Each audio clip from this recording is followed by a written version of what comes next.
Hello everyone, I am Aarti Singh. Welcome back to my channel Jai Mauni Baba academy. आज आप सभी का स्वागत है आज के इस वीडियो में। आज हम इंग्लिश पेडागोजी का दूसरा दिन वीडियो पढ़ेंगे। आज इंग्लिश पेडागोजी में हम आगे पढ़ेंगे। उस दिन हम लैंग्वेज के डे 1 में लैंग्वेज के बारे में जाने थे, और ये वीडियो जो है केवीएस, सीटेट और भी ऐसे एग्ज़ाम जिसमें इंग्लिश पेडागोजी पूछी जाती है उसके लिए हेल्पफुल रहेगा। तो चलिए बिना देर किए स्टार्ट करते हैं। आज हम पढ़ेंगे लिंग्विस्टिक। लिंग्विस्टिक क्या होता है? लिंग्विस्टिक की हिंदी होती है भाषाई।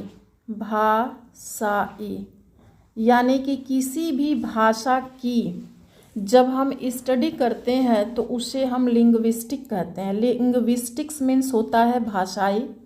अब ये क्या होता है देखिए, the study of language, the study of language and its structure including the study of grammar, syntax and phonetics. The study of language यानी किसी भी लैंग्वेज, किसी भी भाषा की स्टडी। और स्टडी भी कैसी होनी चाहिए? Scientific study. स्टडी हमारी होनी चाहिए साइंटिफिक।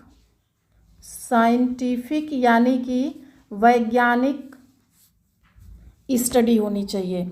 किसी भी भाषा की scientific study and its structure और उसकी रचना, including the study of grammar, syntax and phonetics.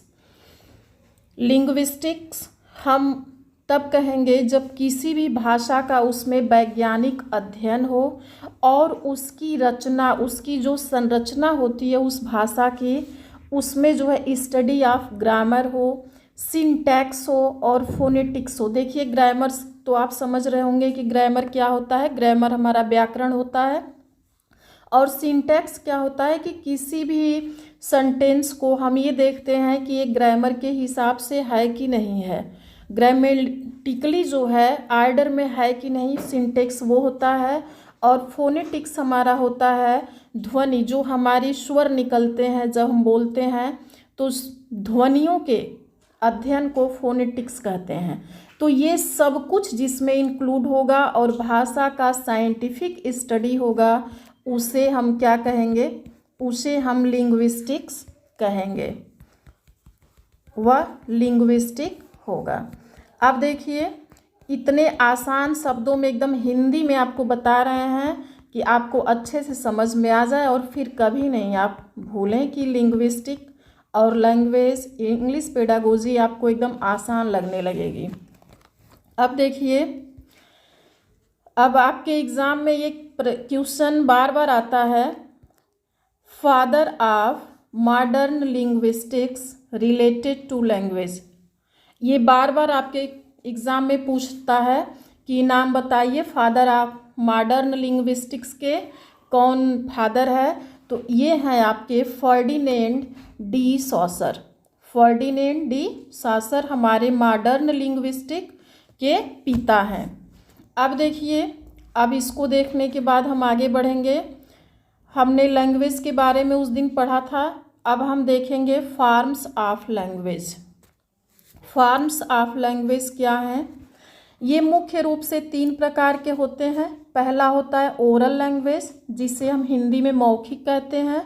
दूसरा होता है रिटेन लैंग्वेज, जिसे हम हिंदी में लिखित कहते हैं। और तीसरा होता है साइन लैंग्वेज, जिसे हम सांकेतिक भाषा कहते हैं। अब इन तीनों को देखिए। ओरल लैंग्वेज क्या होता है? ओरल लैंग्वेज हमारा ऐसी भाषा होती है जिसे हम मौखिक बोलते हैं। जैसे हम आपको पढ़ा रहे हैं, ये क्या कर रहे हैं? आप सुन रहे हैं, हम पढ़ा रहे हैं, तो ये हमारा ओरल लैंग्वेज हो गया, मौखिक भाषा। दूसरा हमारा क्या है? Written language. अब मान लीजिए हमने आपको पढ़ा रहा, मैं मौखिक पढ़ा रही हूँ और आप जो है, मैं जो आपको पढ़ा रही हूँ आप इसको रिटेन कर रहे हैं, आप इसको राइट भी कर रहे हैं और पढ़ भी रहे हैं, तो ये आपका रिटेन लैंग्वेज हो जाएगा। ये जो है ओरल की अपेक्षा क्या होता है, प्रामाणिक होता है। साइन लैंग्वेज क्या होता है, साइन लैंग्वेज हमारा होता है जैसे कोई भी हम संकेत के द्वारा कोई बात बोलते हैं। जैसे मान लीजिए कोई आपके घर आया और आप चेयर की तरफ इशारा किए और बोले नहीं, तो वो समझ जाएंगे कि आप बैठने के लिए बोल रहे हैं और वो बैठ जाएंगे। मान लीजिए अभी बिना बोले हम जो है लाइक का संकेत आपको दिखाएं कि वीडियो लाइक करिए, शेयर करिए, तो आप वो समझ जाएंगे, तो वो हमारा साइन लैंग्वेज होगा। अब इसमें देखिए एक इम्पॉर्टेंट पॉइंट है, written language is more stable credible than the oral language. Written language यानी लिखित भाषा जो है इज मोर स्टेबल है, क्रेडिबल है, प्रामाणिक है, देन द ओरल लैंग्वेज। मतलब मौखिक भाषा से लिखित भाषा जो है वो ज़्यादा प्रामाणिक है। क्यों ज़्यादा प्रामाणिक है, क्योंकि जब हम बोलते हैं तो अपने बातों को हम बदल सकते हैं। अभी हम क्या कहें फिर बाद में हम उसे नकार सकते हैं कि मैंने नहीं बोला, ऐसा मैंने नहीं कहा। लेकिन जो चीज़ अगर लिखित हो जाती है, अगर किसी बात को हम लिखित कर देते हैं तो वो क्या होती है, एक प्रमाण हो जाता है। उसे हम नहीं कह सकते कि नहीं हमने ऐसा नहीं कहा। अब देखिए ये हमारे 3 फॉर्म्स हुए, और भी कुछ फॉर्म्स हैं जिसको हम डिस्कस करेंगे। ध्यान से बस बने रहिए और ध्यान से सुनते रहिए, लास्ट तक वीडियो देखिएगा। अब देखिए चूँकि इंग्लिश लैंग्वेज की बात हो रही है, हम इंग्लिश पेडागोजी पढ़ रहे हैं, तो इंग्लिश में हम सबसे पहले एकदम बेसिक से आपको समझाएंगे ताकि आपको कहीं भी दिक्कत ना हो। अब देखिए इंग्लिश में हमारे लेटर कौन से कहे जाते हैं, जो ABCD होते हैं, इसको हम क्या बोलते हैं, लेटर। अब लेटर में A to Z की जो श्रृंखला होती है, A to Z, इसको हम बोलते हैं अल्फ़ाबेट। ध्यान से समझिएगा, ABCD को हम लेटर बोलते हैं और A से Z तक जो हमारे लेटर होते हैं उसके संग्रह को हम अल्फ़ाबेट बोलते हैं।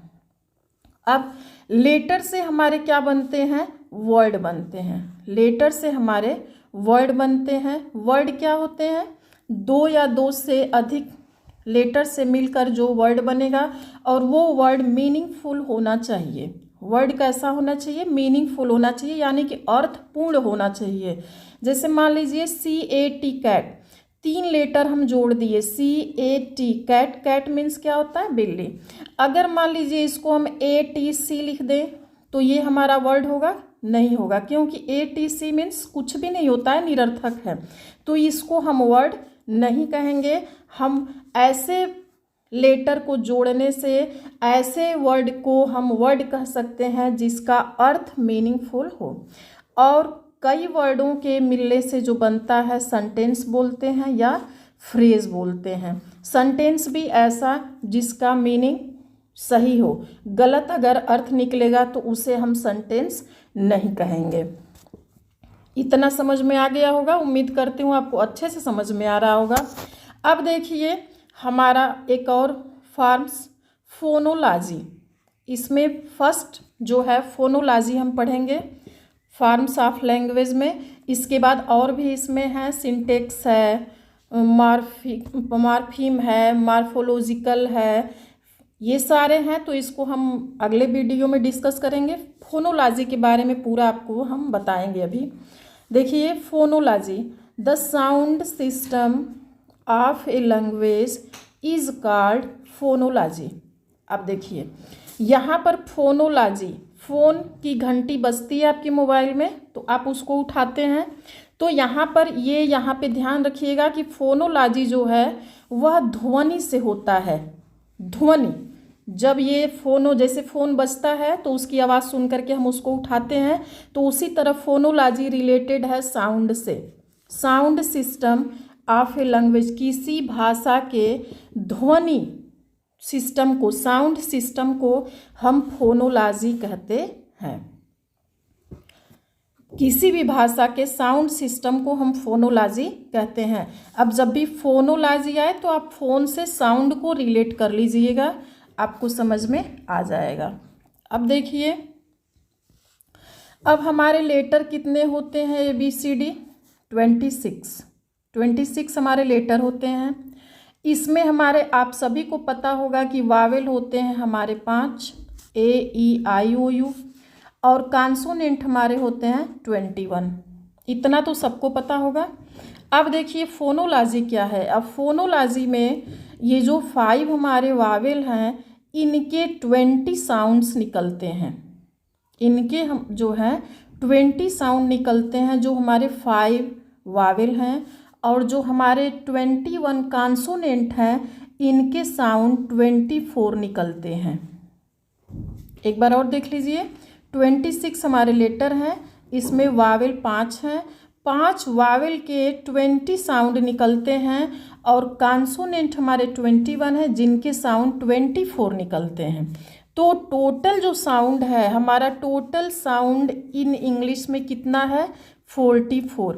ये आपके एग्ज़ाम में कई बार आया है कि इंग्लिश में टोटल कितने साउंड होते हैं। तो आप टोटल साउंड, इसे हम फोनिम भी बोलते हैं, इसे हम फोनिम भी कहते हैं कि इंग्लिश में कितने फोनिम होते हैं।